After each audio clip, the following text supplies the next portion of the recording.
Bonjour, cette petite vidéo est consacrée sur le sablage de pièces de mobilette. Donc là, je prends comme exemple une des deux poulies 203, système double variateur. Donc le principe du sablage, c'est assez simple. Le sable est projeté à l'aide d'air comprimé à haute vitesse pour venir décaper les surfaces, enlever toute trace de peinture, d'oxydation ou autre. Le sable doit toujours rester sec ou propre, entre guillemets. La peinture va pas trop gêner. Par contre, tout ce qui va être tache de graisse ou autre aura tendance à venir coller le sable entre lui. Et ce qui pourrait poser problème dans le cadre où ça va faire une accumulation au niveau des tubulures ou du pistolet en lui-même. Donc pour cela, on va venir dégraisser justement les pièces. Pareil, le sable attaque quand même pas mal. Donc on va venir protéger tout ce qui est portée de roulement. Ici, on a l'emplacement du graisseur, donc un filetage aussi. On va venir combler le filetage pour pas venir l'abîmer, ou même que le sable rentre dedans ou vienne perturber donc le système de graissage. Là, j'aurais pu enlever les roulements, mais vu qu'ils sont bons, je vais pas les changer. Je vais juste venir calfeutrer toute la portée et cacher donc les deux côtés à l'aide d'une vis et de rondelles. Bon, le système de cannelure, pour le protéger, il faudrait mettre une bande de scotch assez épais.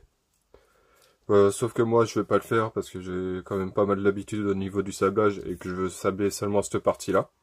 Donc avec les projections ressortiront, ils n'iront pas sur la portée. Donc pour ce faire, ça va être assez simple. On va venir à l'aide d'une vis, de rondelles,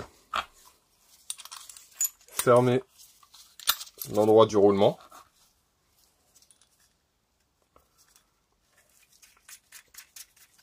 Aussi simple que ça. S'assurer de bien le mettre au milieu, qu'on ne voit pas de jour au final. Pour le serrage à la main, ça suffit largement. Donc, comme on peut le voir, ça se retrouve bouché. On n'est pas gêné pour venir sabler autour.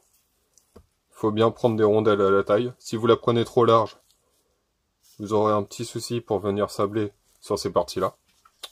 Concernant la vis du graisseur, prenez une vis à la même taille, tout simplement, et venir faire quelques tours pour la protéger. Suite à ça, on va passer au dégraissage. Un petit coup de dégraissant, n'importe lequel, là, nettoyant frein. On va venir justement enlever tout ce qui est surplus de graisse. Comme je vous l'ai dit, pour éviter l'accumulation de gras dans le sable. Et cela, ça permettra justement de préserver le sable et de pouvoir le garder plus longtemps.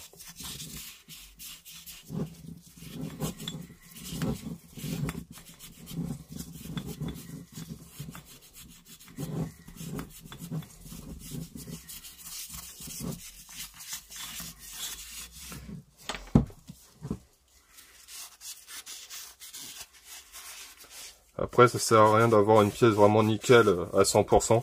C'est vraiment enlever tout ce qui sera la partie grasse avec les morceaux vraiment le plus gros. On va pas venir faire un truc propre, sachant que la sableuse va venir décaper la pièce. Donc comme on le voit, il n'y a plus de résidus.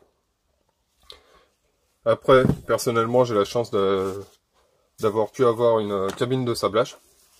À savoir qu'il existe des petites sableuses portatifs pour des compresseurs, on va dire discount. Genre la modèle Parkside avec un réservoir intégré. Pour du dépannage, elle fonctionne très bien. C'est vrai que pour faire un cadre, surtout avec le sable qui est fourni, c'est assez long. Mais en tout cas, ça peut très bien dépanner sur des petites pièces ou autres, ou si on est vraiment téméraire, on peut très bien faire des cadres avec. Pour faire une cabine, il y a deux méthodes. Soit on se fait pas chier, on prend un carton. On va venir faire deux trous pour le passage des mains. Sur le dessus, un truc tout bête, du film étirable de cuisine. On pique ça à madame. Et sur le dessus, on vient étirer le câble pour faire un champ de vision. Ça fera justement une sorte de petite cabine de sablage où il n'y aura pas trop de projection dans l'atelier. Ou sinon le faire dehors, mais là vous perdrez le sable et ça serait mieux de le faire quand même dans une boîte et de pouvoir le récupérer et le réutiliser. Après, sinon, vous pouvez très bien vous construire votre propre cabine de sablage avec du bois, tout simplement. Vous faites aux dimensions que vous voulez. Pareil, sur le même principe, vous faites 2 trous pour passer vos mains. Sur le dessus, une plaque de plexi, qu'il ne faudra pas oublier de protéger avec un plastique par le dessous, car les projections justement de sable sur les pièces vont rebondir et venir abîmer le plexiglas. Donc pareil, vous pouvez mettre 2-3 couches de film étirable, ça va prolonger la vie du plexiglas et vous pourrez ainsi garder votre cabine plus longtemps sans avoir à changer le plexi à chaque sablage. Donc suite à ça, on va justement se servir de sa cabine qu'on aura fait ou autre. Pour le coup, concernant la cabine, donc ça reste assez simple. En bas, il y a le sable qui retombe dessus, qui est réaspiré par un tuyau, à l'aide du pistolet et d'un système d'air comprimé, qui va reprojeter le sable par les buses. Il existe plusieurs tailles différentes sur la pièce. Pour construire vos cabines, c'est pareil. Comme on peut le voir, c'est des gants fixés avec des colliers. Pour la construction de vos cabines, moi avant ce que j'avais fait, j'avais récupéré des tubes PVC de plomberie, je crois que c'était du 120 ou 130, je ne sais plus, où j'avais mis sur le même principe des gants MAPA, donc 2 paires à chaque fois pour bien protéger les mains. Et comme ça me permettait d'avoir une cabine étanche. Et sur le bout, j'avais fait un trou sur le même principe que ça, où vous mettez l'aspirateur pour venir enlever toute la poussière qui va s'élever et qui fera qu'on aura une vision perturbée. Pour l'éclairage, donc il existe à l'intérieur d'origine des tubes. Moi je me suis pas embêté, j'ai récupéré un éclairage LED qui est plus puissant que celui qui était à l'origine. Et comme ça vous pourrez construire votre propre cabine de sablage. Il suffira juste d'acheter votre pistolet de sablage et vous aurez une cabine pour pas trop cher. Donc là moi je vais passer au sablage et je vous reprendrai à la fin pour voir l'état après sablage. Voici le résultat une fois sorti de la cabine de sablage. Donc comme on peut le voir, il n'y a plus de traces de peinture ou autre qui a pu résister au passage de la sableuse. Donc la prochaine étape, personnellement j'utilise des gants latex pour éviter de venir remettre de l'humidité. Donc on va nettoyer avec l'acétone pour finir de dégraisser et nettoyer la pièce. Et l'avantage de l'acétone, c'est que ça va venir chasser en plus toute trace d'humidité. Donc les EPI, là c'est un masque à cartouche. Donc désolé pour la voix, mais je préfère prendre des précautions, ça reste des produits qui sont assez nocifs. Donc ça, plus les lunettes de protection pour éviter les éclats, et on va venir nettoyer avec de l'acétone.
Et voilà, un simple petit coup suffira.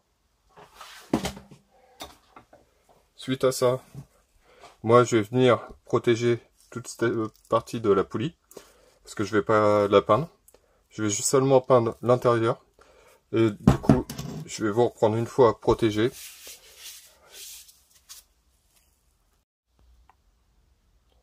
Donc voici, une fois que la pièce est finie de protéger. Il ne restera plus qu'à appliquer l'après, la couleur de votre choix, et au final, un vernis 2K. Enfin, j'utilise du 2K, je pense, comme la majeure partie du monde. Pour la simple raison, c'est que ça résiste aux hydrocarbures, tout ce qui est essence et autres. Et que c'est dommage de flinguer une peinture quand on va venir nettoyer la moto avec un dégraissant ou autre. Et que là, on s'aperçoit, ah mince, le vernis acrylique a pas tenu. Et du coup, on est obligé de refaire la peinture. Bon, sur ce, je vous dis à une prochaine vidéo.